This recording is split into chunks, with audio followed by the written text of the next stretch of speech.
नमस्कार दोस्तों, इस वीडियो में हम जानेंगे वृत्त क्या होता है, त्रिज्या, जीवा, व्यास, परिधि और क्षेत्रफल के बारे में भी जानकारी प्राप्त करेंगे।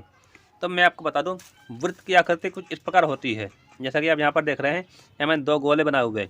अब गोल दो प्रकार के होते हैं, एक जिस प्रकार से पहिया होता है उसे हम गोला बोलते हैं, और एक गेंद या फुटबॉल उसे भी हम गोला बोलते हैं। तो यहाँ पर वृत्त की बात हो रही है, तो जिसकी आकृति एक पहिए की तरह होती है। आप दो यहाँ पर वृत्त देख रहे हैं, हम इसे इंग्लिश में बोलते हैं सर्कल। ठीक है। अब वृत्त के अंदर क्या क्या होता है, पहली होती है त्रिज्या। त्रिज्या जिसे हम इंग्लिश में बोलते हैं रेडियस, और इसे हम आर से दर्शाते हैं। फिर दूसरा होता है व्यास, जो होता है डायमीटर, तो इसे हम डी से दर्शाते हैं। फिर एक होती है जीवा, जिसे बोलते हैं कोड। एक होती है परिधि, जिसे बोलते हैं सरकमफ्रेंस। ओके, तो हम एक एक करके पूरी इसकी जानकारी प्राप्त करेंगे क्या क्या होता है। जब भी हम कोई वृत्त बनाते हैं तो सबसे पहले हम एक केंद्र लेते हैं, जिसे हम ओ से दर्शा देते हैं। जैसे कि अब ये देख रहे हैं, इसमें इसे हम त्रिज्या बोलते हैं। त्रिज्या वह दूरी होती है जो केंद्र से वृत्त के चारों ओर की बराबर दूरी को नापती है। जैसे कि ये है 7 सेंटीमीटर। अगर हम इसे इस केंद्र से लेकर यहाँ नापेंगे तो 7 सेंटीमीटर होगा, यहाँ से यहाँ नापेंगे तो 7 सेंटीमीटर होगा, यहाँ से यहाँ नापेंगे तो भी 7 होगा। यानी कि हम यहाँ से चारों ओर की दूरी नापेंगे वो 7 सेंटीमीटर होगा। ठीक है, तो वो होती है हमारी त्रिज्या। उसके बाद व्यास। व्यास किसी वृत्त को दो बराबर हिस्सों में बांटता है और यह केंद्र से होकर जाता है। व्यास त्रिज्या का दुगना होता है, इस प्रकार से व्यास बराबर 2 गुना त्रिज्या होता है। इसका अर्थ हुआ, अगर त्रिज्या हमारी 7 सेंटीमीटर है तो व्यास हमारा 14 सेंटीमीटर होगा। देखो 7 सेंटीमीटर जो हो गया, 7 सेंटीमीटर जो हो गया, तो कुल 14 सेंटीमीटर हो गया। ठीक है। अब एक होती है जीवा। जीवा वृत्त को अंदर के किन दो हिस्सों को आपस में जोड़ती है। जैसे कि इसे यहाँ से जोड़ दिया और वृत्त के इसने दो हिस्से कर दिए। इसमें क्या होता है, एक हिस्सा छोटा बड़ा हो सकता है, यानी कि बराबर ही होंगे। और जीवा वृत्त के किसी भी हिस्से पे डाल सकते हैं। जैसे कि हम चाहे तो इस जीवा को यहाँ डाल सकते हैं, चाहे तो यहाँ डाल सकते हैं, चाहे तो इसे इस प्रकार डाल सकते हैं, किसी भी प्रकार डाल सकते हैं। अगर यही जीवा वृत्त के केंद्र से होकर जाती है, क्या जीवा अगर वृत्त के केंद्र से होकर जाती है, जैसे कि यहाँ पर है, ये केंद्र हो गया, तो ये उसका व्यास होता है। यानी कि व्यास भी एक जीवा है, लेकिन जीवा कभी व्यास नहीं हो सकता। व्यास हमेशा केंद्र से होकर जाता है, जो वृत्त को दो बराबर हिस्सों में बांटता है। ठीक है, जितना हिस्सा ये होगा उतना हिस्सा ये होगा। ओके, आप जान चुके हैं। अब जानते हैं वृत्त की परिधि क्या होती है। आपने त्रिज्या जान लिया, जीवा जान लिया और व्यास भी जान लिया। व्यास कैसे निकाला जाता है, त्रिज्या का दुगना होता है व्यास। अगर आपको व्यास दिया गया है, मान के चलिए आपको दे दिया व्यास यानी डायमीटर बराबर दे दिया 14 सेंटीमीटर, और आपको निकालनी है त्रिज्या। तो ऐसी स्थिति में आप क्या करोगे, आप व्यास को 2 से भाग कर दोगे, कुछ इस प्रकार से।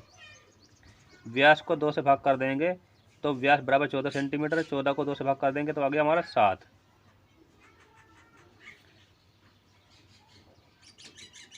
ठीक है, क्योंकि हमारा जो व्यास होता है वो त्रिज्या का दुगना होता है। त्रिज्या व्यास से आधा होता है। व्यास यहाँ से यहाँ तक जाएगा, पूरा हो गया, केंद्र से होकर जाता है। अब इसका हम आधा कर देंगे तो हमारी ये त्रिज्या बन जाएगी, जिसे हम बोलते हैं इंग्लिश में रेडियस, और आर से दर्शाते हैं। ओके, अब जानते हैं परिधि क्या होती है।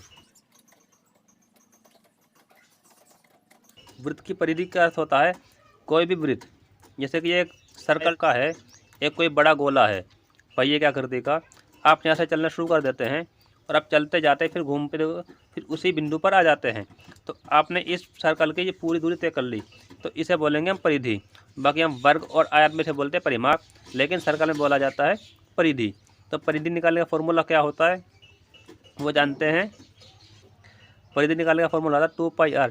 यहाँ पर आपको त्रिज्या यानी r चाहिए होता है। यहाँ पर 7 सेंटीमीटर, जैसा कि यहाँ पर 7 सेंटीमीटर दिया हुआ है, तो हम निकाल लेते हैं 2। एक बात ध्यान रखिए, पाई जिसका अर्थ होता है 22/7। ठीक है, इसका पाई का दूसरा मान भी होता है 3.14। लेकिन आपको ये पाई का मान 3.14 तभी लेना जब आपको कहा जाए। अगर आपसे कुछ नहीं कहा जाता है तो आपको पाई का मान 22/7 ही लेना है। जैसा कि यहाँ पर हम लेते हैं पाई बराबर 22/7, और आर यानी त्रिज्या बराबर 7 सेंटीमीटर दी हुई है। यहाँ हम लिख लेते हैं वृत्त की त्रिज्या।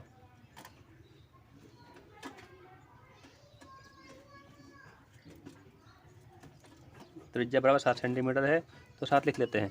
अब इसे हम हल कर लेते हैं। तो ये 7 ऊपर होता है, जैसे नीचे से भाग हो रहा है, तो एक बार में चला जाएगा, ऊपर वाले को गुना कर लेते हैं, तो ये होगा 44। अब ये 44 जो आया है, इस पूरे वृत्त की यहाँ से यहाँ तक की परिधि है। अगर हम यहाँ से इस तरह नापते हैं इसे, तो हमें पता चलेगा इसकी कुल दूरी कितनी है। देख, कोई वृत्त की आकृति है पहिए टाइप में, तो आप उसे रस्सी की सहायता से नाप सकते हो, और फिर आप उस रस्सी की कुल लंबाई नाप लोगे, तो आप यहाँ की उस आकृति की परिधि निकल जाएगी। लेकिन अगर वही सर्कल बहुत ही बड़ा है, जहाँ पर आप इस तरह से रस्सी से आप नहीं नाप सकते, तो आप उसका एक केंद्र लेकर के यहाँ तक की दूरी निकालोगे, यानी त्रिज्या निकाल लोगे। फिर आप त्रिज्या की मदद से उसकी परिधि यानी चारों ओर की कुल दूरी निकाल लोगे। ठीक है, अब हम निकालते हैं, इसमें परिधि निकाल लिया, अब निकालते हैं क्षेत्रफल।